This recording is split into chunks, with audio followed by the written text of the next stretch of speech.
Bonjour à vous, j'espère que vous allez bien. Je suis ravie de vous retrouver sur cette nouvelle vidéo. J'ai le plaisir d'être là, donc je suis au bord de l'océan et c'est vraiment quelque chose qui me fait vraiment beaucoup de bien. J'ai choisi ce cadre-là pour vous parler de vitalité. Parce que la vitalité, en fait, j'ai fait mon petit sondage, je me suis rendu compte qu'il y avait des personnes pour qui c'était le fait d'avoir le peps, d'avoir de la pêche, le fait de pouvoir se lever le matin étant reposé. Alors oui, effectivement, il y a de ça, c'est vrai, mais il y a aussi pas mal de choses à prendre en compte. Donc déjà, je vais pouvoir vous expliquer dans cette vidéo qu'est-ce que c'est que la vitalité, pourquoi est-ce qu'il faut en avoir qu'est-ce qui est important à savoir en fait, surtout par rapport à la vitalité. Voilà.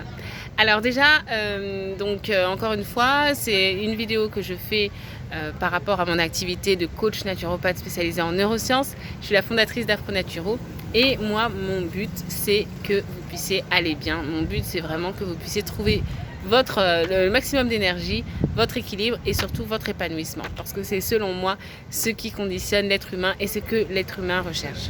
Donc du coup, pour parler de la vitalité, alors déjà la vitalité, il faut savoir que c'est ce qui différencie un corps vivant d'un corps mort. Donc du coup, à partir de là, il est évident qu'on a besoin d'avoir le maximum de vitalité si on veut que notre corps aille au mieux. Au début d'année, on a tendance à souhaiter les vœux, on a tendance à souhaiter bonne année, la santé, etc. Mais en vérité, tout ça, ce ne sont pas des choses que l'on peut souhaiter, que l'on peut offrir. Ce sont des choses que l'on travaille sur soi au quotidien. Et pour cela, il y a pas mal de choses à savoir. Il faut savoir qu'effectivement, au niveau de la médecine, parce qu'on souhaite la santé notamment, au niveau de la médecine, ce sont vraiment les constantes physiologiques qui dépendent de notre potentiel de vitalité qui sont surveillées. Pour cela, je veux parler donc de la température, je veux parler du rythme cardiaque, de la tension artérielle, toutes ces choses-là en fait qui, quand on a le maximum de vitalité, sont à l'équilibre puisque le corps cherche toujours à retrouver l'équilibre. Et donc, quand on a l'équilibre, qu'est-ce qui se passe ? Qu'est-ce qui se passe ? Forcément, on est bien, on est en bonne santé, on n'a pas de symptômes, on n'a pas de choses qui nous gênent, on mange, on n'a pas on n'a pas de troubles digestifs, on n'a pas de lourdeur, on n'a pas de problème de roue, de paix, de choses comme ça, des trucs bizarres, de remontée acide, des pointes dans l'estomac, c'est au niveau de l'alimentation. Quand on a un maximum de vitalité, en fait, on arrive à se reposer suffisamment, on dort la nuit, on se réveille, on est en forme, on a l'impression d'avoir vraiment eu assez de repos. Qu'est-ce qui se passe au niveau de la vitalité ? On est motivé pour aller faire du sport parce que parfois, au niveau du sport, on me dit quoi ? On me dit ouais, mais je suis pas motivée ou je suis fatiguée, j'ai pas le temps, etc. Mais ça, quand vous imaginez, vous avez votre maximum de vitalité, et forcément, vous faites du sport pour pouvoir entretenir votre corps, pour pouvoir avoir encore plus de vitalité, puisqu'on sait que le nerf est le contrepoids du muscle. Donc du coup, quand vous faites du sport, souvent on se sent bien après. Ça fait partie de la vitalité. Après, il va y avoir aussi au niveau de la gestion du stress. Et ça, effectivement, quand on est stressé, on se sent fatigué, d'un coup, on a beaucoup moins de vitalité. Et enfin, la reconnexion à soi, quand on ne prend pas le temps de se ressourcer, quand on ne prend pas le temps de faire des choses qu'on aime bien, forcément, on a beaucoup moins de vitalité. Alors que si vous passez une bonne journée, comme je suis en train d'en passer là, à la plage, en famille, où on passe du bon temps ensemble, et bien là, on a au contraire un maximum de vitalité. Donc vous avez vu qu'en fait, à travers les 5 piliers de santé, je vous ai montré à quel point la vitalité, c'était vraiment la base. Et pour cela, il faut bien sûr respecter ces 5 piliers. Mais du coup, ce que je voulais dire aussi, c'est que il est important, cette vitalité, de savoir comment est-ce qu'on va faire pour en avoir un maximum, comment est-ce qu'on va faire pour la conserver et surtout comment est-ce qu'on peut faire pour ne pas en perdre. Parce que en fait, même si vous ne vous rendez pas compte, on perd énormément d'énergie. Et moi, c'est là en fait que c'est sur ce point-là précisément que je travaille. Et alors, je ne travaille pas de façon ponctuelle. Par exemple, vous allez me dire, comment je peux faire pour avoir un maximum de vitalité, ne pas perdre ma vitalité. Je ne peux pas forcément le dire. Je vais dire des généralités, mais spécifiquement en fonction de qui vous êtes, en fonction de la façon dont vous fonctionnez, en fonction de votre activité, de votre travail, en fonction de là où vous habitez, vos croyances, etc. Vous avez un capital vitalité qu'il faut surtout préserver.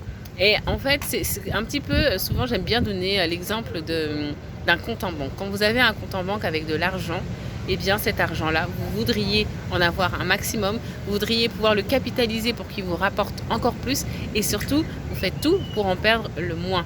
Eh bien, c'est la même chose avec la vitalité. Moi, ce que je veux, c'est que vous puissiez avoir un max de peps, que vous puissiez vraiment garder votre énergie, garder votre vitalité, parce qu'elle est précieuse, elle est vraiment précieuse, et elle est surtout pour vous. Donc du coup, par rapport à ça, je lis les notes en même temps pour être sûr de rien oublier.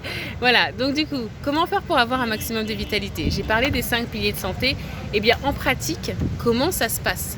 Comment ça se passe? Quel est l'avantage de pouvoir justement travailler sur ça? C'est question déjà, au niveau de l'alimentation, de manger des aliments qui vont nous apporter la vitalité. Dans vitalité, il y a ce mot-là, c'est un peu le même préfixe que vitamine, que la vie en fait, parce que effectivement en fait on a besoin de vie. Je vous disais que la vitalité, c'est ce qui différencie un corps vivant d'un corps mort, parce qu'effectivement on a besoin d'apporter de la vie, on a besoin de récupérer de la vie pour nous conserver cette vie. Eh bien effectivement, une alimentation qui soit de bonne qualité pour vous apporter le maximum de vitalité. Du coup, comme je parlais des vitamines, c'est tout ce qui est vivant. Donc les fruits, les légumes, toutes ces choses-là dans lesquelles vous allez pouvoir avoir un maximum de vitalité. Et puis, si vous mangez de tout, eh bien vous avez la possibilité aussi d'avoir de la vitamine, de récupérer de la vitamine, mais au plus, comment dire, je vais parler là des protéines. Au plus vous arrivez à avoir de la vitamine qui est, qui est fraîche, finalement, au mieux ce sera, puisque vous aurez tout le capital et vous pourrez en bénéficier de tous les bienfaits. Donc déjà, au niveau de l'alimentation, il est important de bien pouvoir digérer, parce que l'énergie, en fait, elle est aussi utilisée pour la digestion. On ne s'en rend pas compte, mais c'est vraiment un gros pôle. Il faut savoir que l'aliment, c'est la seule chose extérieure qui rentre dans le corps. Donc du coup, à partir de là, on a vraiment besoin de savoir digérer un maximum les aliments. Et c'est pour ça que plus les aliments vont être naturels, vont être bio, vont être vont être simples, et plus ça va permettre de faciliter la digestion et donc d'avoir la vitalité, puisque après c'est la nutrition qui est importante. Quand on a des aliments de bonne qualité, ce sont des nutriments qu'on va chercher, alors que quand on a des aliments de pas bonne qualité, finalement on les mange et après il faut dépenser encore de l'énergie, donc perdre un peu en vitalité pour pouvoir les éliminer, puisqu'ils n'ont aucune fonction physiologique dans le corps. Et ça, voilà, ça permet vraiment d'avoir un maximum de vitalité, avoir une bonne digestion, pas de lourdeur, pas de problème particulier, vraiment tout ce dont on a besoin. Donc ça, c'est au niveau de l'alimentation. Il y a d'autres choses à dire, mais c'est vraiment le gros pôle. Et parce qu'il y a aussi, dernière chose par rapport à l'alimentation, tous ces produits qui sont nocifs pour le corps. Je parle là du sucre blanc, du gluten. Qu'est-ce qu'il va y avoir encore, les sodas, les pâtisseries du commerce, les confitures parfois, toutes ces choses-là qui prennent du temps pour être digérées et qui n'ont pas forcément de fonction précise dans le corps. Je ne sais pas si j'ai parlé du lait, mais il y a le lait aussi, le lait de vache, puisque moi je ne suis pas une vache, donc je ne sais pas si vous en êtes. Si vous en êtes, vous n'êtes pas concerné par ce que je dis, mais si vous n'en êtes pas, eh bien voilà, ceci est pour vous. Donc voilà. Ensuite, au niveau de la vitalité, il y a aussi, donc j'ai parlé aussi du sommeil. Il est important d'avoir un sommeil de qualité, bien s'endormir, dormir toute la nuit et se réveiller le matin, faire des siestes s'il y a besoin.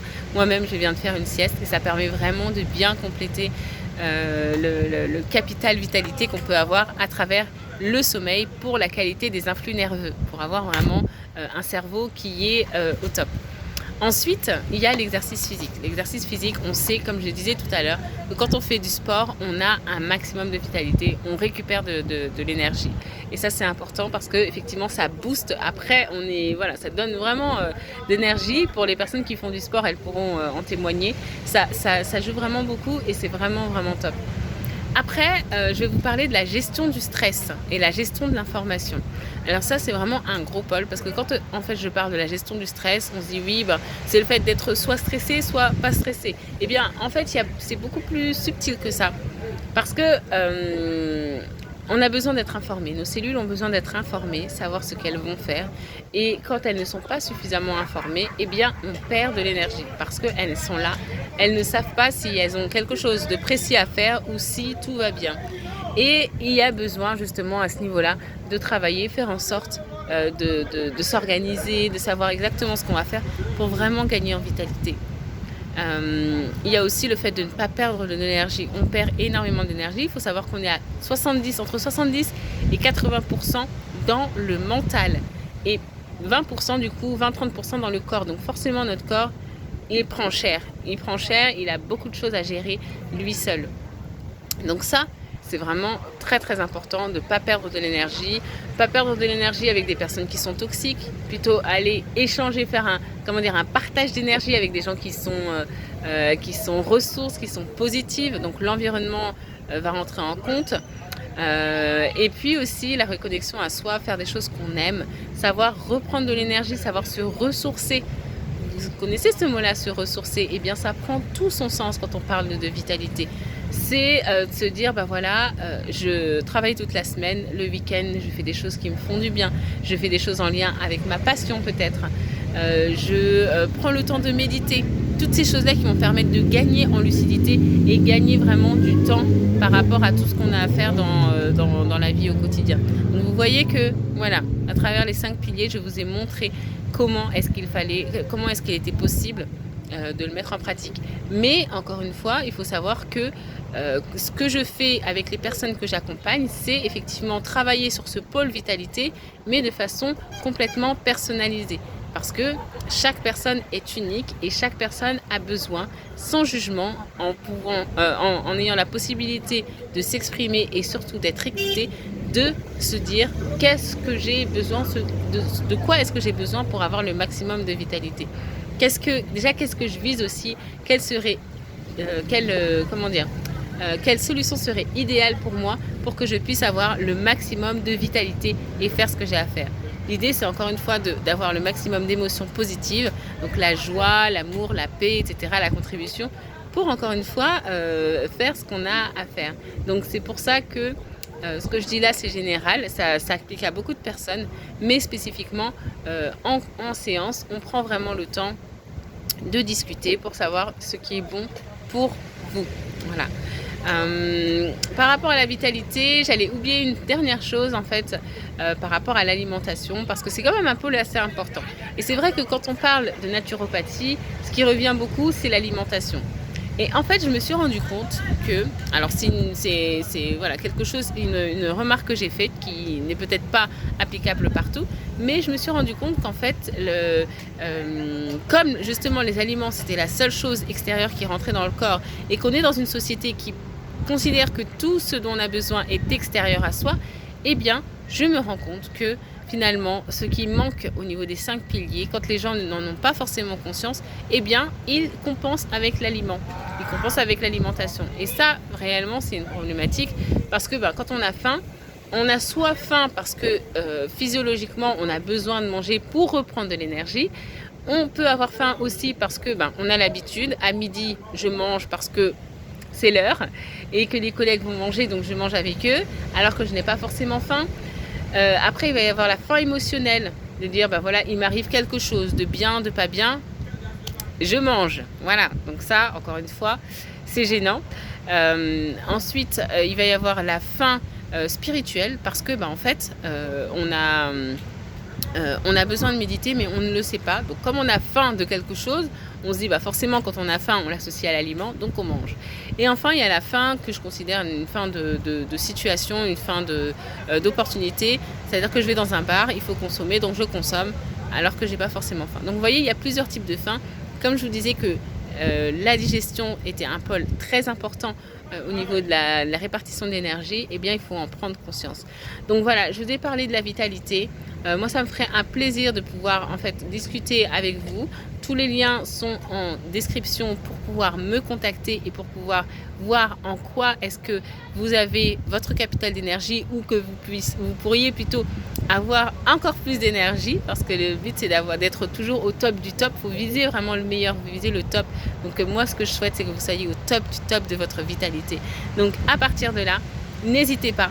Je reste à votre disposition, ça me fera vraiment plaisir. C'est vraiment quelque chose que vous faites pour vous. Prenez du temps pour vous, vous capitalisez sur vous. Et vraiment, voilà, c'est tout ce que je vous souhaite. Je vous souhaite de passer vraiment un bon moment et je vous dis à très bientôt pour une nouvelle vidéo.